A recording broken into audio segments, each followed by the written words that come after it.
Hello everyone, welcome to my channel. I'm Jordyn and welcome to another Aardvark reading vlog. It's been a while since I've done one of these on my channel and I've had some Aardvark books piling up, so it's time to knock them out. In case you're unfamiliar with Aardvark, they are a book subscription service. This video is not sponsored by them. I am a regular paying member who pays for my credit every month, and I just really enjoy the service they provide and the books that they select every month. I do have just an ongoing like referral code down in the description. If you want to try the service and get your first book for only $4, I highly recommend using a code to get that discount, but absolutely no pressure. You do not have to. And the point of this video and this reading vlog series in general is for me to try the books that I get from Aardvark and give some honest reviews and recommendations. I think one thing that Aardvark does really well is balance a few buzzy, notable titles and authors, but then also with some debut authors or lesser known titles that wouldn't otherwise get as much hype. It brings some well-deserved attention to some really good books, and I've discovered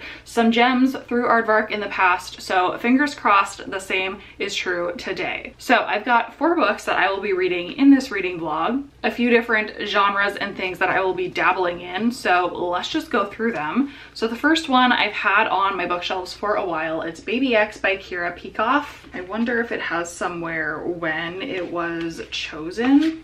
I don't think so, but this was a pick several months ago. I picked it up because it's a sci-fi book that is set in the not too distant future. I've actually already started this book. I'm 88 pages in, and it's all about this futuristic society where humans can now create babies from any two people's DNA and go through a process similar to IVF, but they explain kind of a different scientific process it goes through. So you can take same-sex couples, you can take DNF from somebody who is deceased, and you can combine their DNA to make embryos. And so not only can more people create children together than in present day, but also with the advancement in technology, people can see more about the embryos that are created and have more of a say over what type of child they have. So looking at like personality traits and physical traits of the children, and they go through more of a selection process before implanting into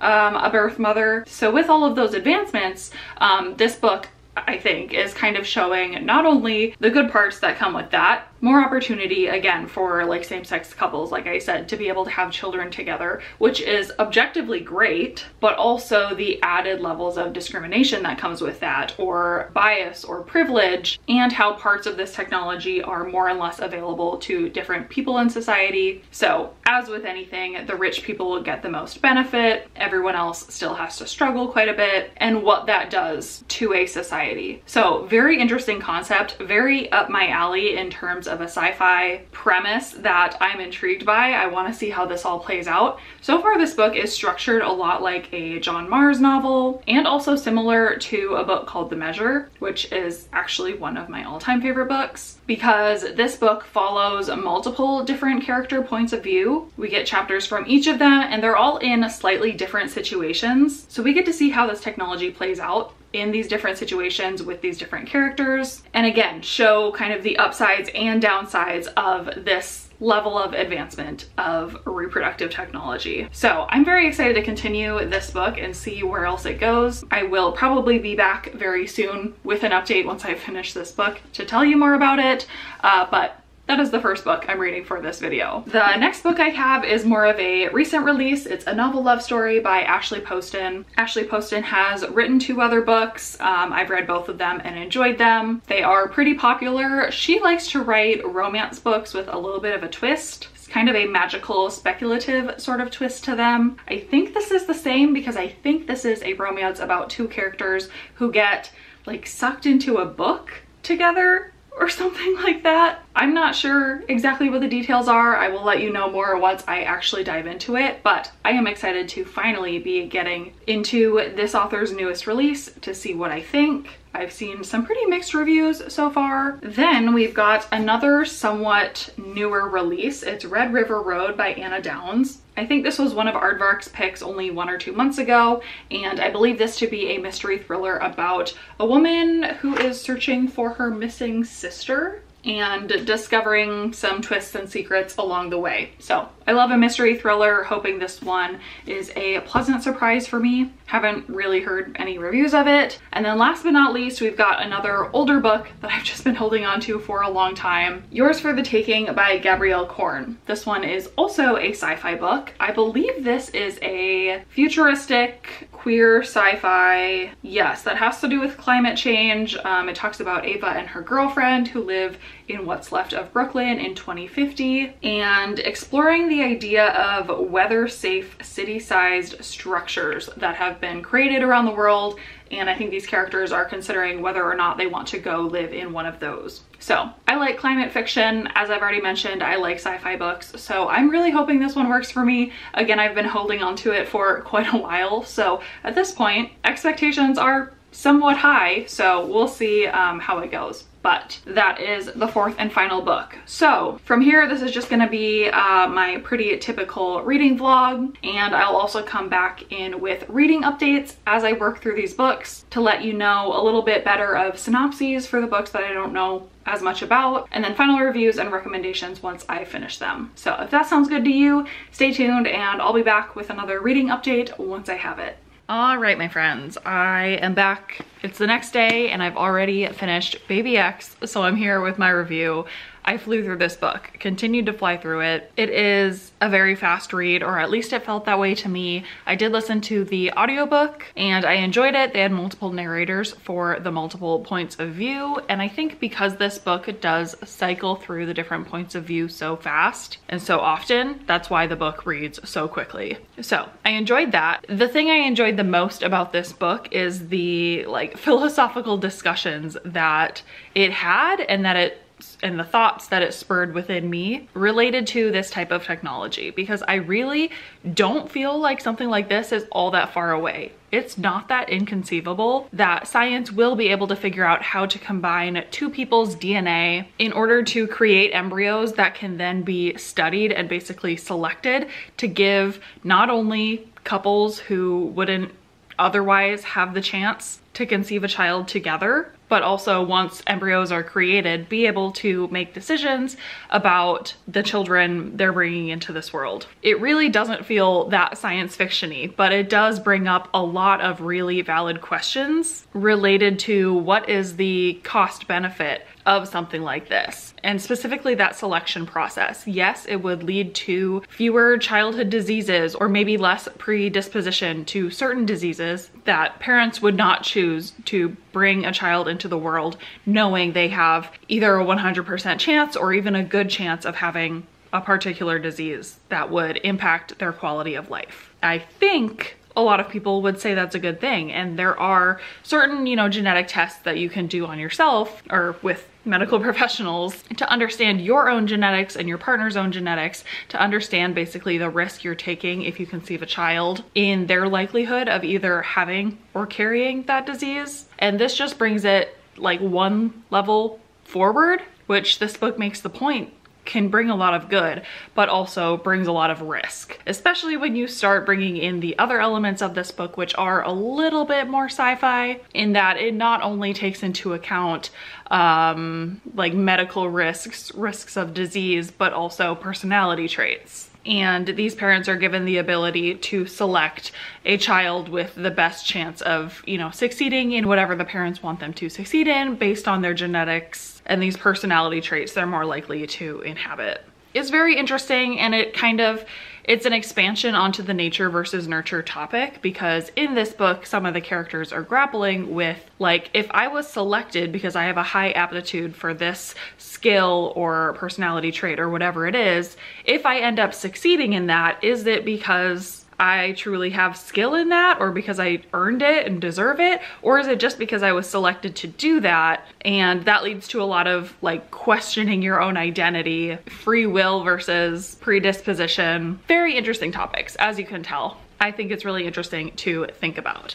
I mentioned earlier that the writing style of this book and the setup of it reminded me of John Marr's, specifically The One, which is about genetic matchmaking. And I continued to see those similarities, especially because in both books, you're following multiple character points of view. And of course, towards the end, they all start to kind of overlap. and you understand how they're all related to each other. So in general, I would say if you enjoy John Mars, if you enjoyed The One, I do think you would enjoy this book. And I specifically enjoy this one even more because I find this topic just a little bit more interesting than the idea of genetic matchmaking. I find it more interesting conceptually, and I also find it, like I said, a little bit more believable as something that could realistically happen in some way in the near future. So all of that being said, I think it's pretty clear that I really enjoyed this book. I'm gonna give it 4 stars.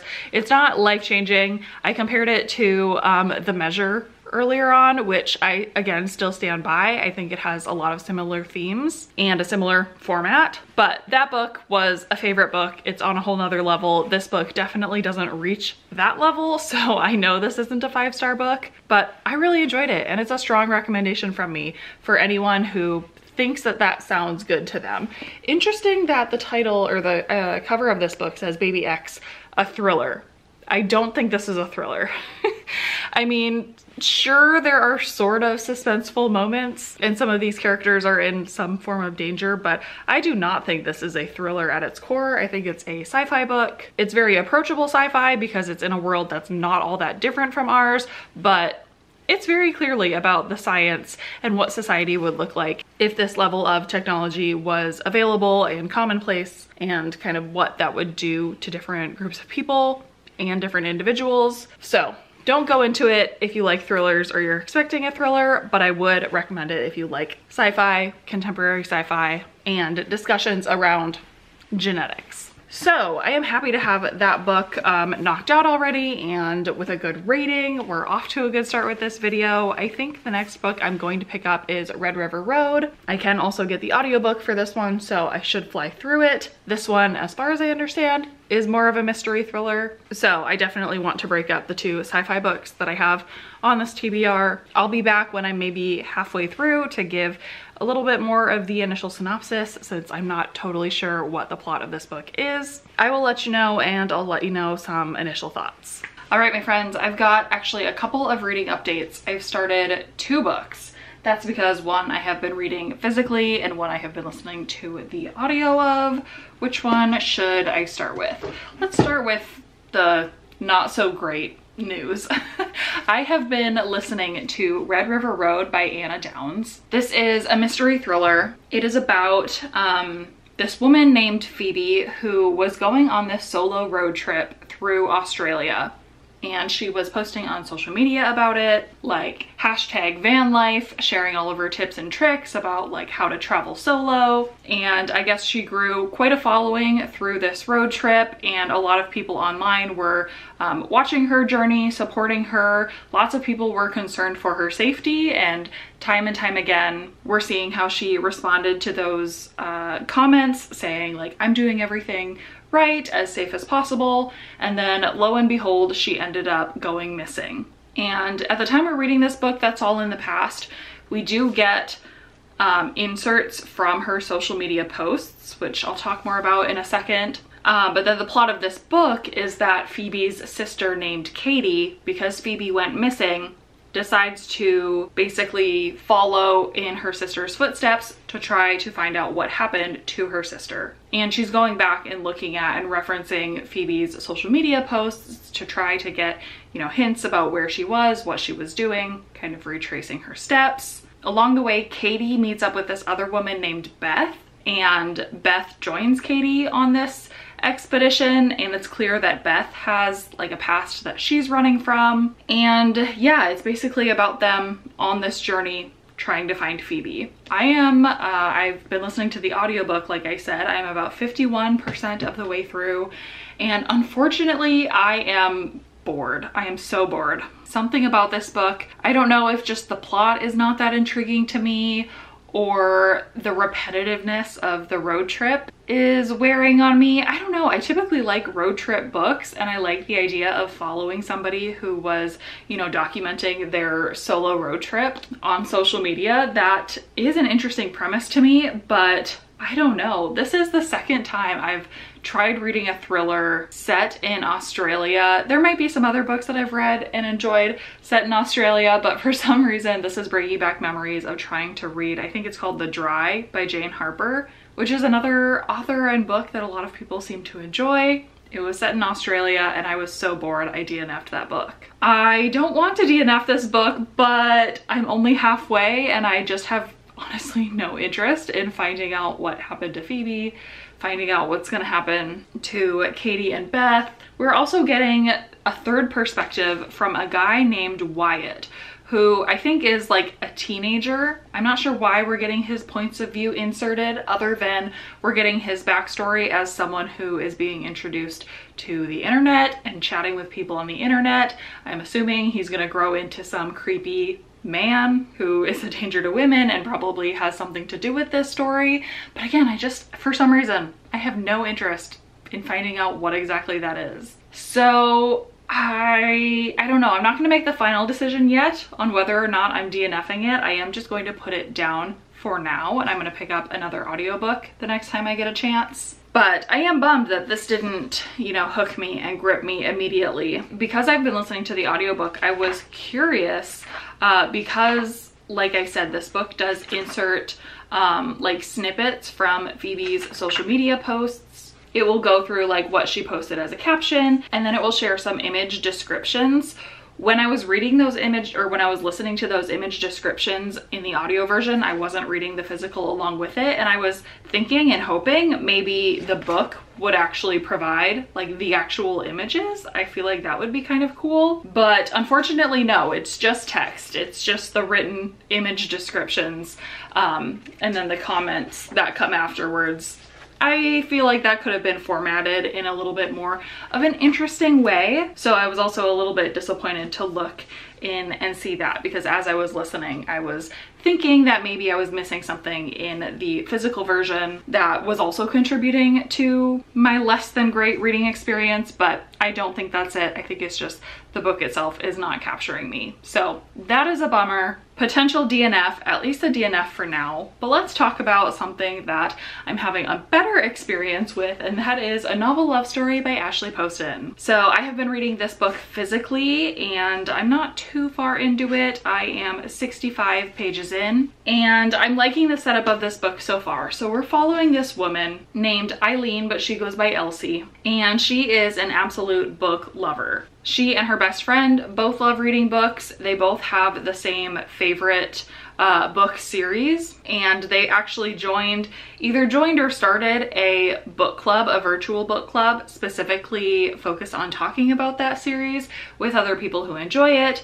And then they started going on annual retreats where they meet in person with these other book lovers. And at the start of this book, we find out that this main character's best friend is in a relationship, and her boyfriend ends up planning this other trip that conflicts with their yearly book club retreat, and so she is unable to go on this retreat with our main character. So for the first time, our main character is driving to the retreat location by herself, planning to meet up with her fellow book lovers, when she ends up getting lost on the drive. Basically, it's raining. She's already kind of disheveled and sad because her best friend last minute bailed on her and bailed on this trip. So she's not really paying the most attention to where she's driving. It's nighttime, she's losing cell signal, and she ends up kind of going off the road, taking this exit, trying to find just a side of the road hotel to stay for the night until she can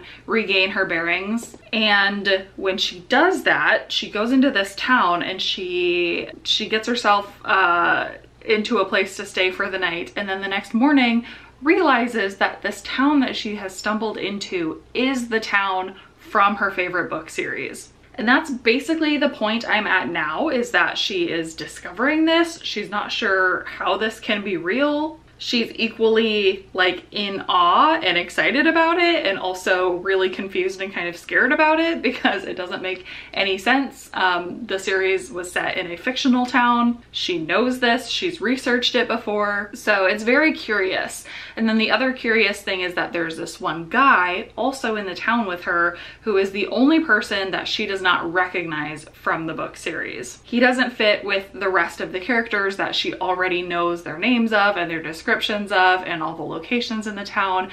He doesn't fit, and yet he's aware of what the town is, so she's trying to figure out who he is, and maybe he can help her figure out why all of this is happening to her. But that is the setup of the book, and so far I'm enjoying it. I am admittedly not a huge fan of like small cutesy towns. I can appreciate them. I agree that they're cute, and like Stars Hollow from Gilmore Girls, yeah, super cute in theory, but I'm not as obsessed with that town or with small towns in general as other people are. So sometimes I struggle with romances set in small towns. However, this one is just gimmicky enough, given that it's like this fictional town, that something about it I am intrigued by. I'm enjoying reading about, and I'm intrigued to figure out, you know, the backstory behind this guy, this random guy who doesn't belong. I'm in general just very intrigued to keep reading. So I'm happy to be having such a good experience with this book. I haven't seen as rave reviews for this book as I have for Ashley Poston's previous 2 books. However, even though I enjoyed those previous 2 books, neither of them were 5 stars for me. So maybe I'm just kind of the backwards unpopular opinion, and this will be the 5-star book more so than the other 2. I don't know, we will see.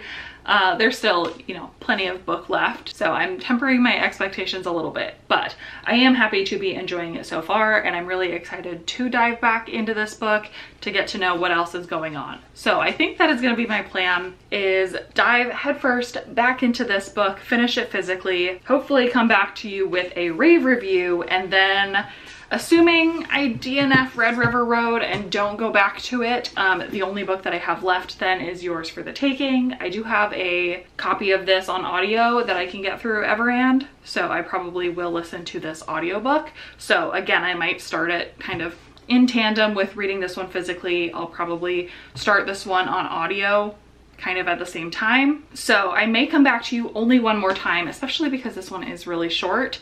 I might just go ahead and finish both of these and then come back to you with the update. We'll see. We'll see how I'm feeling. We'll see how things develop.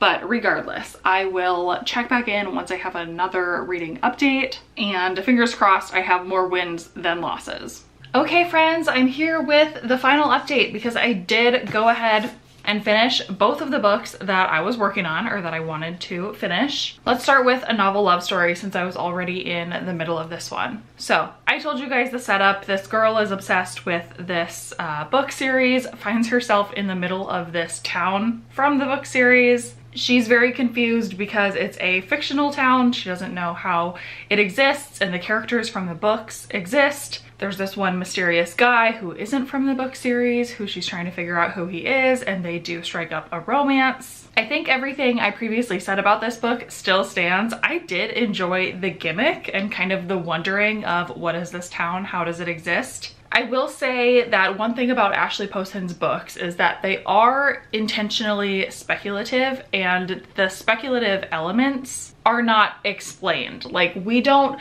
get a fully logical answer about why this fictional town exists. Just like in her previous 2 books, we don't get a logical explanation with why the main character can see ghosts, or in the second book, why the apartment of the main character is sending her back 7 years into the past. Like, they're kind of just unspoken magical things that you have to be okay with, and you kind of have to just let yourself enjoy that piece of it without scrutinizing it too much. However, what I did enjoy about this book, and what I was looking for in this book, is a little bit of an explanation about who is this guy, why does he not belong here, and like, how does this all fit, how does our main character fit in it. And I do feel like that was wrapped up and sort of explained well enough. Again, some parts of the magic I'm never gonna know, and that's okay, but I do feel satisfied with what I did get at the end of this book, so I am happy about that. Otherwise, I don't feel like there's much to complain about in this book. I didn't have any other problems.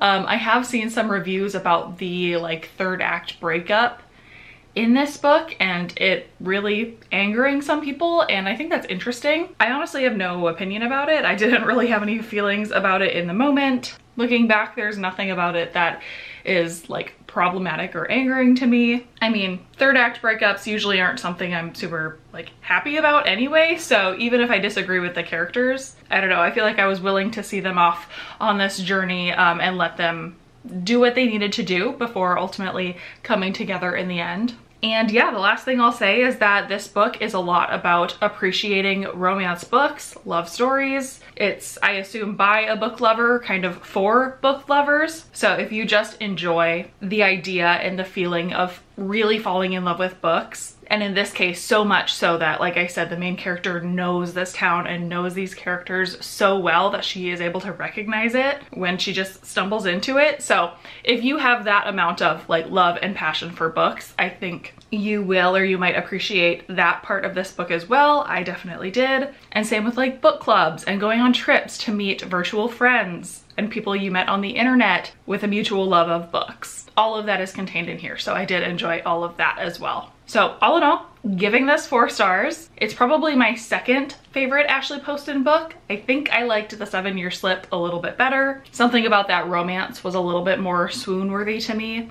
I really liked the chemistry between the 2 main characters. This one didn't have that as much, but I did enjoy this more than The Dead Romantics. So take that ranking for what you will. And yeah, I'm sure I will pick up whatever Ashley Poston publishes next. All right, and then last but not least, that brings us to Yours for the Taking by Gabrielle Korn. This is a sci-fi dystopian type book that I think starts in 2050, but we also get the story like a few decades after that. So it's quite a long spanning story. And it's interesting because what this book is about is really not what this book is about. I mean, it kind of is, but in the front flap here, it does say how we're following multiple different characters all going through this experience of climate change at a time when the earth, a lot of places on earth, are no longer inhabitable. So people are having to get desperate, and there's a few companies and corporations that are building alternate living situations for humans. And one that we are specifically following is called the Inside Project, where basically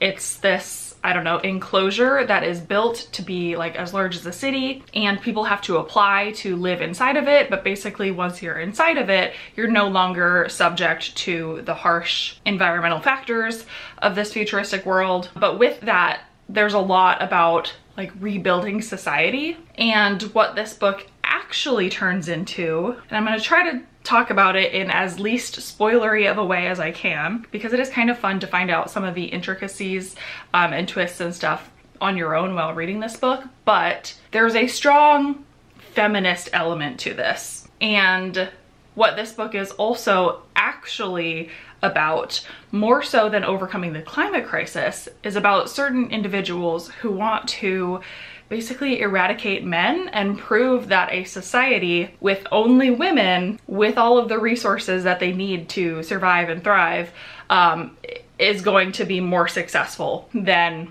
what Earth was before. And with that comes a lot. There are so many discussions in here about identity, about feminism, about what it even means to be like the ideal society and what a successful society looks like. Is that even possible? Is that even measurable? And what kind of additional problems are you introducing and problematic elements are you introducing by trying to build a world that is all female? It absolutely goes into like gender identity conversations and how that affects non-binary individuals, how that affects trans individuals on both sides of the spectrum, trans men, trans women. Like, who are you excluding and why? And who are you including and why? It's very, very interesting. It reminded me a little bit of The School for Good Mothers by Jessamine Chan, which is a little bit different. The plots are very different. That book is about taking mothers who have done not so great things to their children and bringing them into this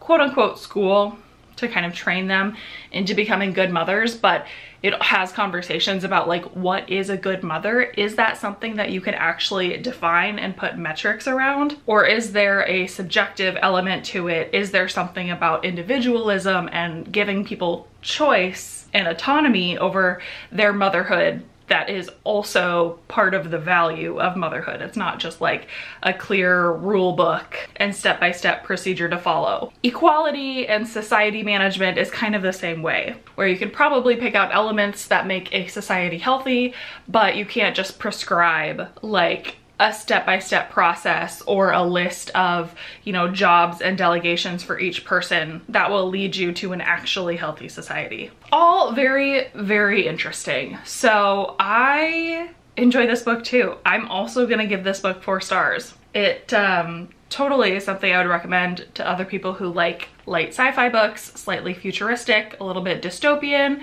because you do have a little bit of that like overarching governmental body type thing who is trying to create like a utopia, but it descends into a dystopia. It's not that long, so actually there's a surprising amount shoved into this small book, and I enjoyed all of it. So yeah, 4 stars. Love a good thought-provoking sci-fi, and Aardvark really seems to know what they're doing when they pick this type of book out. So with that, I would say this is a huge success, with an exception of the mystery thriller, which I did DNF. I never picked it back up. I don't think I'm going to. I think I'm going to unhaul this book and just move on with my life. The other 3 books were all 4 stars. Really strong 4 stars, all books that I would recommend to the right readers. The 2 sci-fi books, I'm really excited that I finally got to, and that they did continue to live up to kind of the Aardvark hype that I have in my head for like weird sci-fi books. So I'm really happy with this, and I'm kind of reinvigorated to try some new titles from Aardvark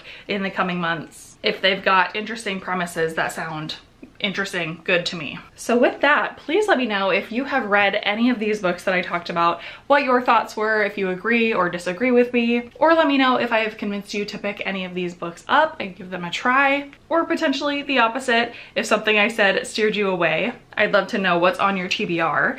And lastly, let me know if you are a member of Aardvark, if you've been interested in trying Aardvark, anything along those lines. Again, I do have a referral code down in the description. No pressure to use it. You can absolutely find another code or just sign up on your own. But if you want to get your first book for only $4 plus free shipping in the US, that is a pretty amazing deal. I do make a small sort of commission off of that, but again, I am an actual paying member who really does enjoy this service, and as you just saw, does enjoy a lot of the books that I pick. So I really do highly endorse it and recommend it to anyone that the books sound good to.